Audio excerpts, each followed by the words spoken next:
Good morning, students. Welcome to Study Center with Devrishi Bhardwaj. Today's topic is chemical properties of acids and bases.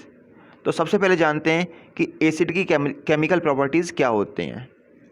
देखो, ऐसे समझो कि जो acid होते हैं और नॉन मेटेलिक ऑक्साइड होते हैं वो सेम होते हैं, और वहीं पर जो बेस होते हैं और जो मेटेलिक ऑक्साइड होते हैं वो सेम प्रॉपर्टी शो करते हैं। इतना समझ लो सबसे पहले, क्योंकि इसका भी यूज़ होने वाला है। बेस मेटेलिक ऑक्साइड की तरह और एसिड नॉन मेटेलिक ऑक्साइड की तरह।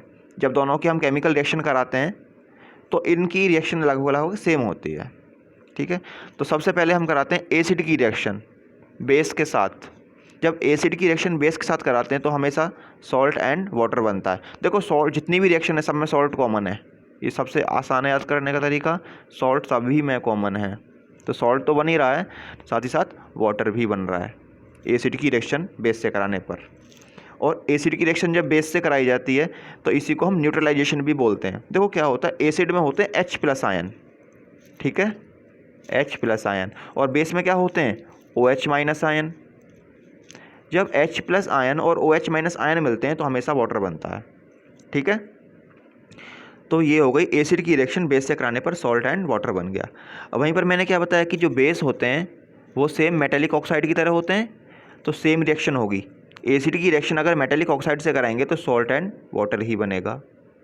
ये बात क्लियर। अब एसिड की रिएक्शन कराते हैं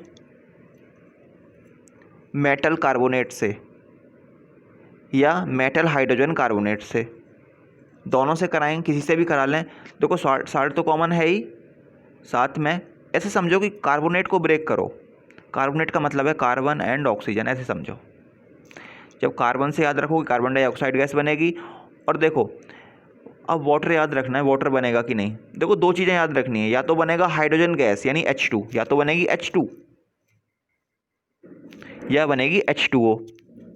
अब हमारे पास हमने सी से तो कार्बन डाइऑक्साइड गैस बन गई, अब O है, तो बताओ O से H2 की तरफ ज़्यादा चांस है बनने के, H2O के ज़्यादा चांस है बनने के। देखो ऑक्सीजन है तो H2O बना देते हैं यानी वाटर, यानी दोनों ही केस में क्या बनेगा, साल्ट तो बन ही रहा है, कार्बन डाइऑक्साइड गैस और वाटर। जब हम एसिड की रिएक्शन या तो मेटल कार्बोनेट से कराएं या मेटल हाइड्रोजन कार्बोनेट से कराएं। ठीक, अब बात करते हैं एसिड की रिएक्शन हम कराते हैं मेटल से। अब मेटल से रिएक्शन कराते हैं तो साल्ट तो कॉमन है ही, और अब देखो ना तो यहाँ पर कार्बोनेट है, कुछ भी नहीं है, ना कार्बन है, ना सी है, ना ओ है, तो क्या बनेगा, मैंने बताया तो H2O बनेगा या H2 बनेगा, तो क्या बन जाएगा, खाली H2 हाइड्रोजन गैस बन के रह जाएगी। यानी एसिड की रिएक्शन अगर मेटल से कराएंगे तो साल्ट एंड हाइड्रोजन गैस। अब बात करते हैं बेस की।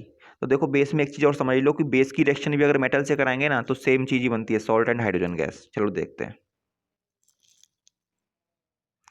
बेस की रिएक्शन कराते हैं।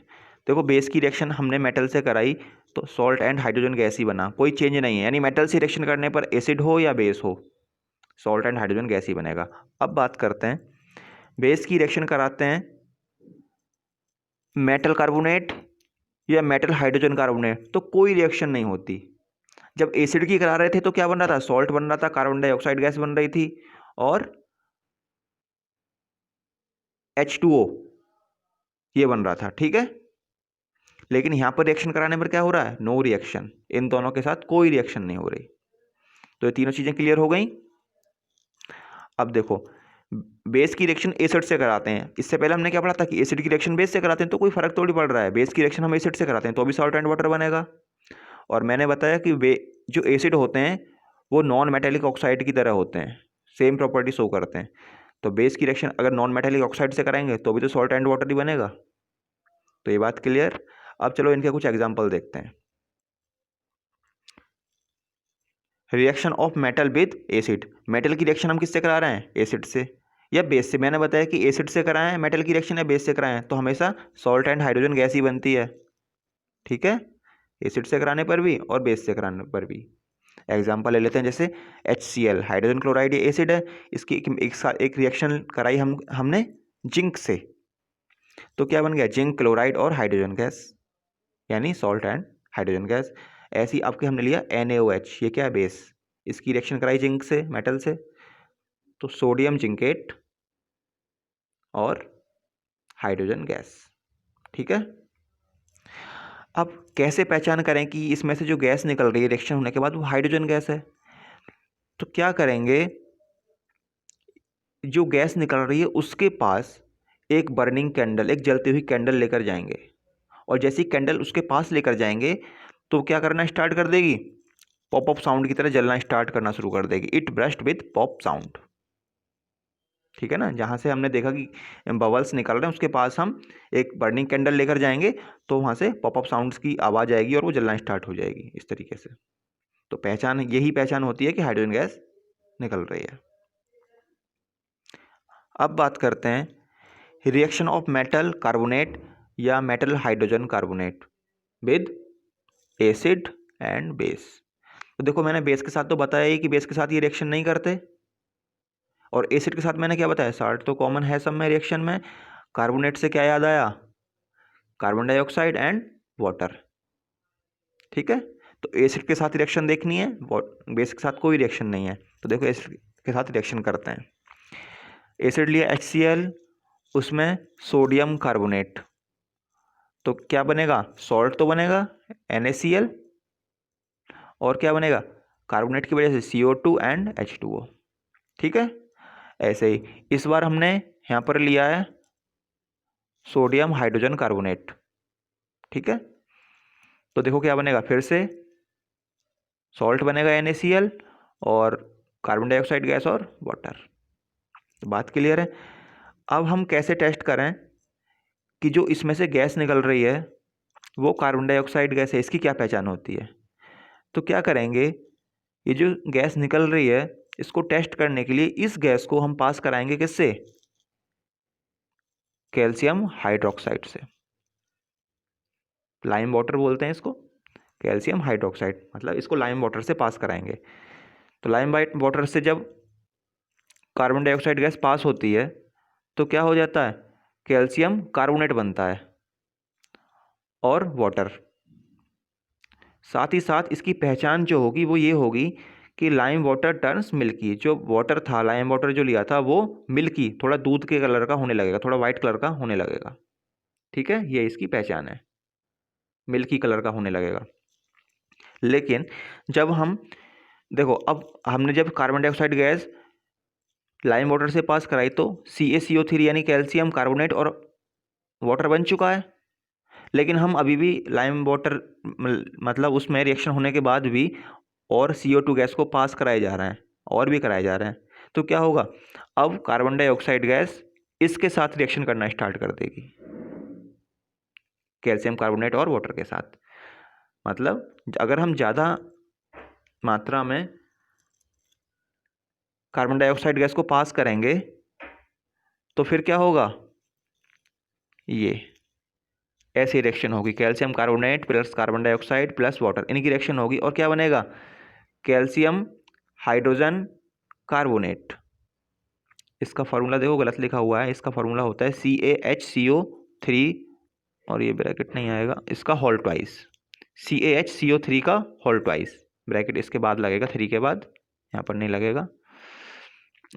तो याद रख लो, कैल्शियम हाइड्रोजन कार्बोनेट। और क्या होता है, ये मिल्कीनेस जो होगी वो कैसी हो जाएगी, डिसअपियर, मिल्कीनेस अब खत्म होने लगेगी। तो ये इसकी पहचान है। अब बात करते हैं reactions of acids and bases with each other. Acid और बेस की रिएक्शन अगर हम कराते हैं तो क्या होगा, मैंने बताया कि एसिड में क्या होते हैं H+ आयन, और बेस में क्या होते हैं OH-। जब दोनों मिलते हैं तो वाटर भी बनता है, यानी सॉल्ट एंड वाटर बनेगा। और इसी को हम बोलते हैं न्यूट्रलाइजेशन।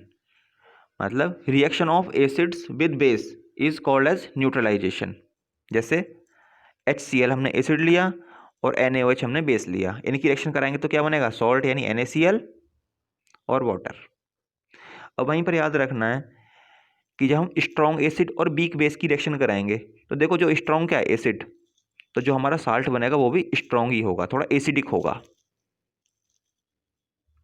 भाई स्ट्रॉन्ग एसिड है तो इसका असर आएगा, एसिड का असर आएगा, जो स्ट्रॉन्ग है उसका असर आएगा सॉल्ट में, तो एसिड का असर आएगा, acidic salt plus water. Weak acid और स्ट्रॉन्ग बेस तो किसका असर आएगा, बेस का असर आएगा, क्योंकि ये स्ट्रॉन्ग है, तो बेसिक सॉल्ट प्लस वाटर। यहाँ पर थर्ड में क्या लिया है, salt acid salt base, strong acid strong base, दोनों स्ट्रॉन्ग है तो न्यूट्रल हो जाएगा, न्यूट्रल सॉल्ट न्यूट्रल और वाटर। वहीं पर हमने लास्ट में लिया है वीक एसिड वीक बेस, तो क्या हो जाएगा, न्यूट्रल सॉल्ट और वाटर। ठीक है। अब reaction of metallic oxide with acids. देखो मेटेलिक ऑक्साइड मैंने कैसे बताए थे, ये होते हैं बेस की तरह।